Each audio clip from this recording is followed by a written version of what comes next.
দুঃখ কষ্টগুলো বিপদে দিনে বিপদে হওয়ার আগে আমরা প্রতিনিয়ত যদি এই পালন করি, যিশু আমাদের ঠিক ভালোর জন্য সফল দেবে।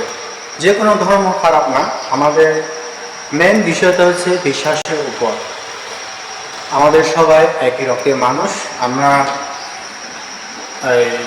আমরা জানা উচিত আমাদের প্রত্যেকের ধর্ম ভালো, আমাদের প্রত্যেকের ধর্ম খারাপ না। প্রত্যেকের ধর্ম কখনো খারাপ করার জন্য বলবে না, খারাপ করলে যে ভালো বলবে না, কোনো ধর্ম না।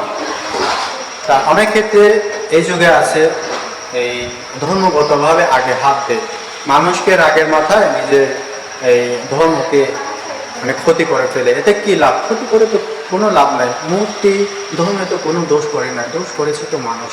আমাদের মানুষকে যার যার দোষে অনুসারে এই বিচার করেন, বিচার দেন। যার যার দোষ, একজনের কারণে দশজনকে ক্ষতি করে তো কোনো লাভ নেই।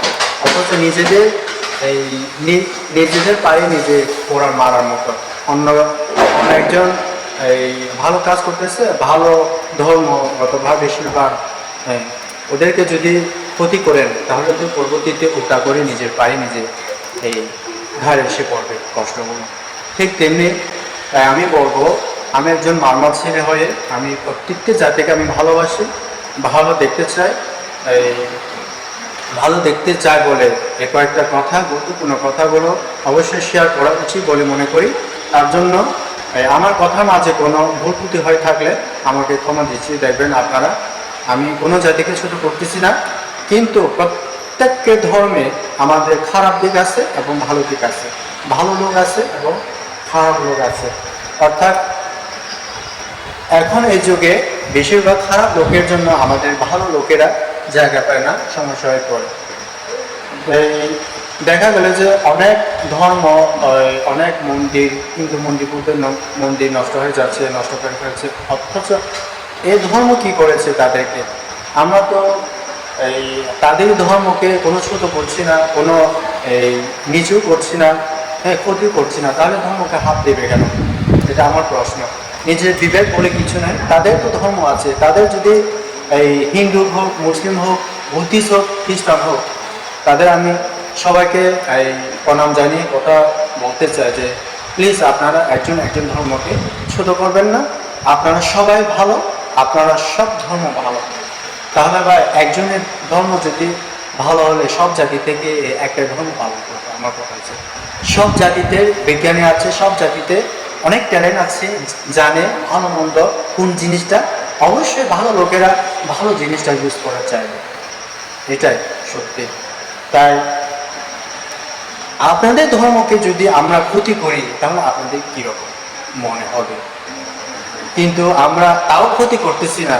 আমরা বুদ্ধ নীতি জাতি অনুসারে, আমরা বুদ্ধ জাতিগুলো যারা বুদ্ধের নীতিগত অনুসারে যারা পালন করেন, তারা অবশ্যই এই যারা ক্ষতি করতেছে তাদেরকে উল্টা করে কখনো ক্ষতি করতে চাইবে না। আমাদের বুদ্ধ নীতি হচ্ছে এটাই। অন্যদের ধর্ম এরকম নীতিবান মালাগুলো আছেন কিনা জানে না। এই আমি মনে করি তাদের ধর্ম তো এ ধরনের থাকতে পারে। অবশ্যই মানুষকে বাই দোষ করতেছেন, তাকে প্রতিশোধ নেওয়ার দরকার নেই। আপনি একটা ভালো কাজ করবেন, যারা আপনাকে ক্ষতি করতে চাইবে, যারা আপনাকে দেখতে চায় না, দেখতে এই সহ্য হয় না, আপনার সবচেয়ে দুর্নাম ছড়ায়। আপনি প্রতিদিন 7 দিন করে এদের জন্য একটা পানি গ্লাস নেবেন, একটা এই মোমবাতি জ্বালাবেন, যে কোনো ধর্মীয় লোক হোক না কেন, তার নাম করে আপনি এই মুসলিম হোক, হিন্দু হোক, বুদ্ধিস্ট হোক, এই যখন নিজের ধর্ম পালন করার সময়, প্রার্থনা করার সময় তার নাম ধরে তাকে যেন আপনি এই পুণ্য, আপনি যে সমস্ত ভালো কাজ করতেছেন সেই সমস্ত কাজের পুণ্য যেন ভাগ করে দেওয়া হয়। সেরকমভাবে প্রার্থনা করার সময় আপনি বলবেন, সে যেন ভালো থাকে, সে যেন সুখী থাকে, সে আশা পূর্ণ যেন হয়। যে কোনো কাজ করলে সে যেন আশা পূরণ হয়। হ্যাঁ, তাকে এরকম করে ভগবানের সামনে বলবেন প্রার্থনা করার সময়। মানে ওই লোককে বলবে যে লোক আমাকে ক্ষতি করতে চাইছে, খারাপ চোখে দেখতে চাইতেছে না, সে আমাকে যেখান থেকে দেখো, হ্যাঁ, যখন দেখো সে যেন আমাকে দূর থেকে দেখলো, যেন মুখে দেখে ভালোবাসি যা করে, আদর লাগে, মায়া লাগে, এই ধরনের ইচ্ছা যেন জাগে তার। সেভাবে প্রার্থনা করবেন। আর আমি তাকে কখনো আমি খারাপ চোখে দেখবো না। আর সে আমাকে খারাপ চোখে যত দেখো, ওইটা সবগুলো ভুলে যেন আমাকে ভালোবাসে, আমাকে দেখে যেন এই আমার সাথে সুসম্পর্ক তৈরি করতে যেন চায়। তাকে আমি কখনো ভগবান এই যাই হোক, তাকে আমি কখনো খারাপ চোখে আমি দেখবো না, খারাপ হোক আমি চাই না। আমি প্রমিস করে বলছি এই আপনার কাছে, এই ধরনের যদি প্রার্থনা করতে পারেন আপনি সব কিছু সহ্য করে, সে অবশ্যই 7 দিনের ভিতরে আপনার কাছে এসে বলবে, হ্যাঁ আমার ভুল আমি বুঝতে পারতেছি, আপনি আমাকে ক্ষমা করে দেবেন, আমি আর আপনাকে কোনোদিনও খারাপ দেখবো না। তাহলে দেখেন কত মায়া, কত যে সুসংগতা কি হয়। ভালো চিন্তা দিক দিয়ে দেখলে আমরা সবসময় ভালো দেখতে পাই। খারাপ চিন্তা যদি মনের কাছে সবসময় দেখে রাখলে সবসময় খারাপ থাকবে। তাই আমাদের প্রত্যেক ধর্ম ভালো, প্রত্যেক ধর্মকে যার যার ধর্ম বিশ্বাস করে যদি ঠিকমতো পালন করে অবশ্যই ভালো ফসল দেবে, ভালো ফল দেবে। আমাদের প্রত্যেকের ধর্ম লোকদেরকে রিকোয়েস্ট করে বলছি, তারা যেন সবসময় ভালো থাকে, নিজের ধর্মকে ঠিকমতো পালন করবেন, এই ঠিকমতো পূজা করবেন। যারা ঠিকমতো পালন করে তাদের জীবন অবশ্যই সুন্দর সুখী হবে, আমি যেটা মনে করি।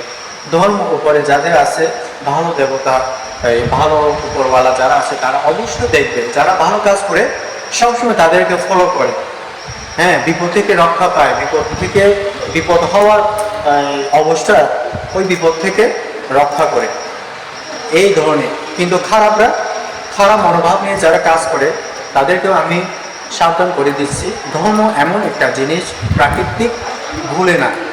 আপনি যাকে কষ্ট দেবেন অবশ্যই সে কষ্ট ফসল আপনি পাবেন, এটা নিশ্চিত। কিন্তু আগের কথা ছিল যে এই জন্মে পরে জন্মে সে ফল ভোগ পাবে, কিন্তু না, এই যুগে হচ্ছে সেম টু সেম। যেমন এই যুগে আপনি তাকে ক্ষতি করলেন, এর পরবর্তী ক্ষতির উল্টা করে আপনার কাছে বিপদটা এসে পড়বে, এটাই নিশ্চিত। সে যদি ভালো মানুষটা নিয়ে ভালো যদি হয়, আপনি তাকে যদি খারাপ চোখে দেখেন, খারাপ কাজ যদি করেন, অবশ্যই আপনার কাছে এই খারাপ ফসল দেবে। তার জন্য